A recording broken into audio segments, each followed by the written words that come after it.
Տիկին Վարդապետյան, նախ խնդրեմ, որպեսզի ինչ մասին ասեցիք, որ առանձին տեղեկանքներով խնդրեմ մինչև եթե հնարավոր է լիագումար նիստը տակ, որպեսզի ամբողջությամբ ուսումնասիրենք, կարողանանք նաև լիագումար նիստում այն հարցերը, որոնք որ այդ տեղեկանքներով կհանվեն, նորից չհնչեցնենք, հա։ Երկրորդը, դուք ասում եք ծագման հիմքով կամ ծննդավայրի հիմքով մենք վիճակագրություն չենք վարում, այս հոդվածի իմաստն ու տրամաբանությունը հենց դա է։ Եվ ատելությունն ու բռնության քարոզը պայմանավորված արցախցի լինելու հետ, հենց այս հանցակազմի օբյեկտիվ կողմի բնորոշման դրսևորումն է։ Հիմա դուք որ ասում եք վիճակագրություն չենք վարում, սա իմ մոտ ներողություն, բայց տարընկալման բան է տալիս, էլի։ Այսինքն, ես ոնց հիմա կարողանամ հասկանալ այս ատելության մթնոլորտը, որ հետևողականորեն քարոզվում է, հետևողականորեն տարածվում է արցախցիների նկատմամբ, Արցախի հանրապետության նկատմամբ, սրա դեմ պայքարը ուրիշ ինչ ձևով պիտի արվի, եթե ոչ, օրինակ նաև քրեական վարույթներ հարուցելու, մեղավոր անձանց բացահայտելու, պատասխանատվության ենթարկելու ուղղությամբ։ Ուրիշ կերպ կա, բացի ես նկատնում օրինական այն միջոցը, որը քրեական օրենսդրությամբ նախատեսում է պատասխանատվության ենթարկել այդ անձանց։ Եթե կա, խնդրում եմ այլ ձևով մեզ տեղեկացրեք, եթե այդ վիճակագրություն չեք վարում, գոնե այս հոդվածի շրջանակներում օրինակ, հա, տվեք թվային տվյալներ եւ տվեք, ասենք, ուղղություններ, թիրախներ, հա, կամ ընդհանուր առմամբ ընդհանուր դարձած, այսպես ասած, ձևակերպումներ, որոնք որ ատելության խոսքն է եւ բռնության քարոզն է ամփոփում։ 136 հոդվածը չափազանց կարևոր է, որովհետև գործող քրեական օրենսգրքի հոդվածի շրջանակներում մենք նաև հիմա որ շրջանառության մեջ ենք դրել հայոց ցեղասպանության ուրացման դեմ քրեական պատասխանատվությունը խստացնելու առաջարկը անդադ վկայակոչվում է հոդվածը։ Ես խնդրեմ, որպեսզի եթե հնարավոր է նաև մինչև լիագումար նիստը տակ տեղեկատվություն կա արդյոք հարուցված վարույթներ, թե ոչ, ընդամենը առկայության մասին։ Իդեպ որևէ դեպքի առնչությամբ, Տիկին Վարդապետյան, սա կարևոր հարց է եւ քանի որ հետեւել եք դուք նաեւ քննչական կոմիտեի ու հակակոռուպցիոն կոմիտեի զեկույցների քննության ժամանակ,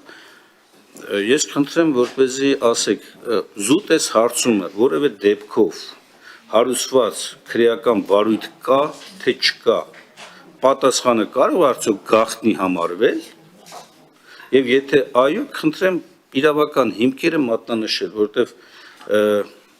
քննչական կոմիտեի նախագահը ասեց, որ այո, եւ ես ոնց հասկացա նաեւ մեր քաղաքական մեծամասնությունն էլ է այդ գծի մեջ, որ կարող է նաեւ այդպեսին լինել։ Խնդրեմ, որպես եթե կա նաեւ իրավական հիմք է։ Հատուկ նշանակության գնդի կամ ստորաբաժանման աշխատակիցների մասով։ Տիկին Վարդապետյան, բազմաթիվ են դեպքերը։ Ես որպես որևէ այլ դեպքի մասին չհայտարարեմ կամ իմ հետ պատահած դեպքն է։ Ֆրանսիայի հրապարակում Ջոմարձյանի գլխավորությամբ կարմիր բերետների գործողությունները, ընդ որում թե նախաքննական մարմինը քրեական վարույթ նախաձեռնած մարմինը մեր բողոքի իման վրա, թե դատախազությունը ոչինչ չտեսնելով, մենք բողոքարկեցինք դատարան, դատարանը բավարարեց, հետ ուղարկեց քննության ու վերջ։ Ասում են վկաներ չկան, նույնիսկ վկաներին ենք հայտնաբերել ներկայացրել։ Միջապես ես քանի որ Աշոտի գործով արդեն կանխատեսելի է թե ինչ պատասխան է հնչում, այնուամենայնիվ ես կոնկրետ այս գործն եմ բերում, որովհետև ի վերջո այդ անձինք պետք է ենթարկվեն պատասխանատվության, թե չէ։ Եթե պատգամավորների նկատմամբ են դες վարկագիծ դրսևորում, քաղաքացիների նկատմամբ ինչ են անում, ի վերջո ես անկեղծորեն եմ այս հարցադրումը դնում, որովհետև եթե մենք ձեր հետ միասին չկարողանանք բացահայտ բռնությունը, դաժանությունը, խոշտանգումը չկարողանաք կանխել, ցանկացած իշխանության ժամանակ սա դարձնելով նորմ, անընդհատ այս նույն խնդիրների մեջ ենք լինելու։ Ես խնդրում եմ նաև այս լույսի ներքո դիտարկենք հարցը։ Եվ ամենավերջինը, ես շատ եմ այս հարցը տալիս ձեզ, բայց այդպես էլ որևէ պատասխան, առարկայական պատասխան, դուք ասում եք, մենք ընդամենը տեղեկացնենք 507 հոդվածով օրինական ուժի մեջ մտածլատական ակտը չկատարելը։ Ի վերջո, քրեորեն պատժելի որպես արարք, ինչպես հասնենք նրան, որ սա դառնա, այսպես ասեմ, գործուն մեթոդ, որ մենք կարողանանք վստահել իրավապահ մարմիններին, ասենք, այ օրինական ուժի մեջ մտած դատական ակտ կա, ապահովված է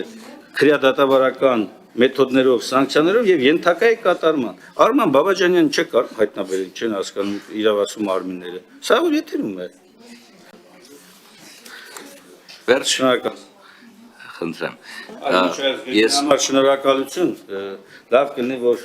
ես վստահ եմ, որ սա շատ ունեք դպված։ Շուտ բան չի։ Խնայում ենք Բա էսի ուրեմն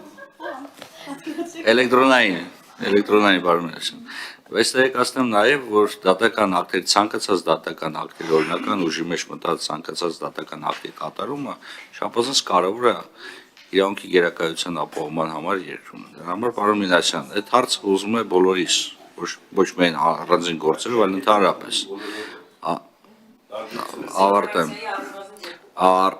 Խնդրում եմ, հարգելի գործընկերներ, սրա հետ զուգահեռ, բայց նաև մենք պետք է որոշակի օրեն մենակ չկենտրոնանանք մեր նկատմամբ տեղի ունեցած իրադարձություններով եւ մեր դատական ակտերով, մենք ընդհանրապես պետք է հետաքրքրվենք երկրում իրավունքի գերակայության ապահովման հարցերում, թեև չբացառ։ Արդեն ես կոնկրետ օրինակը բերեցի, որովհետեւ այստեղ հերկելու բան չկա։ Այսինքն փաստացի այն բան, Արմենասյան, այլ դեպքում գլխավոր դատախազը կանրադառնա նաև դրան, խնդրեմ գլխավոր դատախազը։ Շնորհակալություն, պարոն Մինասյան, մի առաջարկ ունեմ այս 329-ների հետ կապված, քանի որ մենք ընդհանրական վերլուծություն ենք ուզում, մենք ոնց որ ընտանեկան բռնությունը նախորդ անգամ քննարկեցինք եւ աշխատանքային ծրագրում ամփոփեցինք, ես կառաջարկեմ մենք այս տարվա տարին երկու անգամ աշխատանքային ծրագիր ունենք մենք տարբեր ուղղություններով, որով որ ավելի խորն ենք վերլուծում, հանում ենք ուղղությունները, հանում ենք ձևակերպումները, հանում ենք դատարան ուղարկված գործերը եւ դատական ակտերը, ես կառաջարկեմ այս հարցը հաստատ մինչեւ լիագումար չենք հասցնի այն խորությամբ, որով որ դուք եք առաջարկում, մենք աշխատանքային ծրագրում կներառենք եւ այդ ձևակերպումների եւ խտրականության դրսեւորումների մասին կխոսենք, որովհետեւ ամենայն հարգանքով ես շատ լավ եմ հասկանում ինչ եք ասում, բայց իմ կարծիքով չի կարելի ծննդավայրի հիմքով անձանց տարանջատել ու խտրականությունը հենց մենակ դրանով պայմանավորել։ Խտրականությունը խտրականություն է, այդ թվում վերբալը, այդ թվում վերբալ ագրեսիան ու կարող է յուրաքանչյուրի նկատմամբ դրսևորվի, յուրաքանչյուր վայրում ծնված անձի նկատմամբ, յուրաքանչյուր լեզվական առանձնահատկություն ունեցող անձի նկատմամբ, դրա համար ես կառաջարկեմ մենք սա աշխատանքային ծրագրով կամփոփենք եւ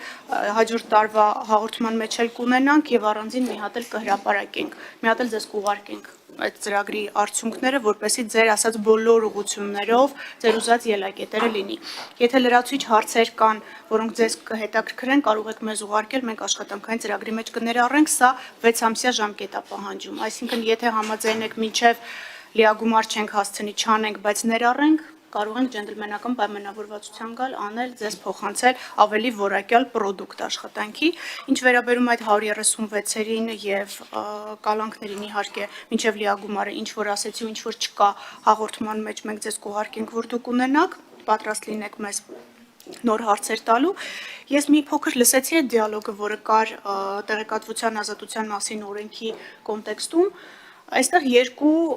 իրավական ակտ է պետք հաշվի առնել։ Առաջինը տեղեկատվության ազատության մասին օրենքը, որը թույլ չի տալիս այդ տեսակ տեղեկատվությունը փոխանցել հայցող անձին ու այդ հիմքով ուղղակի բացատրում ես հայցող անձին, որ չեմ կարող տալ, օրենքը թույլ չի տալիս։ Իսկ ինչ վերաբերում է